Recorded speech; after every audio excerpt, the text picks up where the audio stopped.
Louise Bourgeois, Niki de Saint-Phal, Sonia Delaunay, Berthe Morisot, Suzanne Valadon, Marie Laurencin, Jacqueline Marval, Jacqueline Gaussan-Salmon, Marie Cassatt, Marie Berchistef, Odette Pauvert, Victorine Meurant, Germaine Richier.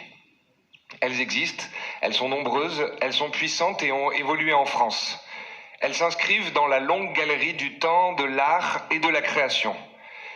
C'est la recommandation numéro 16 du Haut Conseil à l'égalité de l'État, je cite, « Réhabiliter la contribution des femmes à l'histoire des arts dans les dispositifs de valorisation de l'héritage national existant ».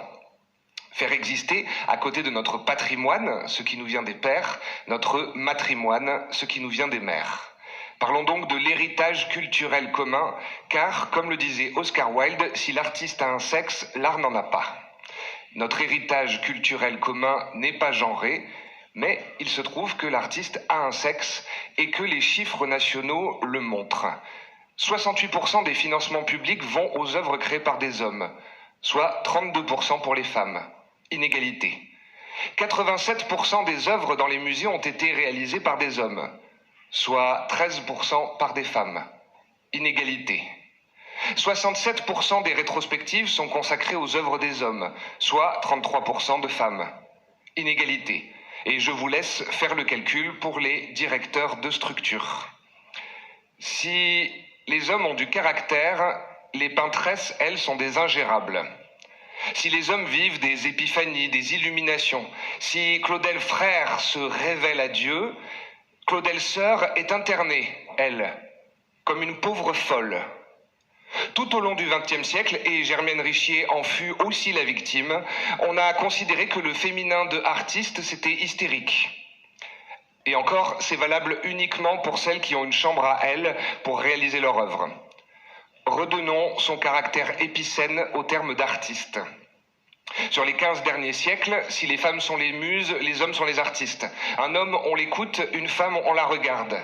Il s'agit bien ici de rétablir un peu l'égalité. Un peu parce que pour avoir une égalité réelle, pour rétablir vraiment l'équilibre, il ne faudrait programmer que des femmes partout jusqu'en 2064.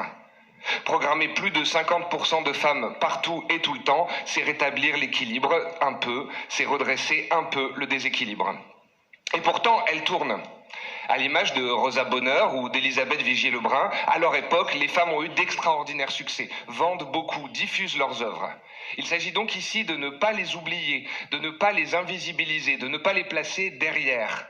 Petit exemple, Adèle Dafri, dite Marcello, laisse une œuvre monumentale que la métropole a mis au fond du jardin.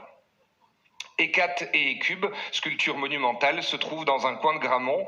La plaque, cassée, qui présente l'artiste, nous dit une seule chose, elle a été vaguement la maîtresse de Courbet. Au XXIe siècle, changeons cette plaque, nous allons le faire, nous ne définirons plus les femmes par leurs maris ou leurs amants. Nous avons une bibliothèque, une pinacothèque à double fond, la partie visible, celle des hommes, et cachée derrière la création des femmes.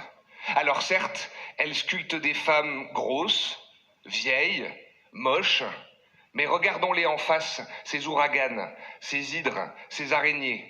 Elles nous parlent de notre monde, elles nous parlent de notre nous. Regardons-nous en face, regardons Germaine Richier.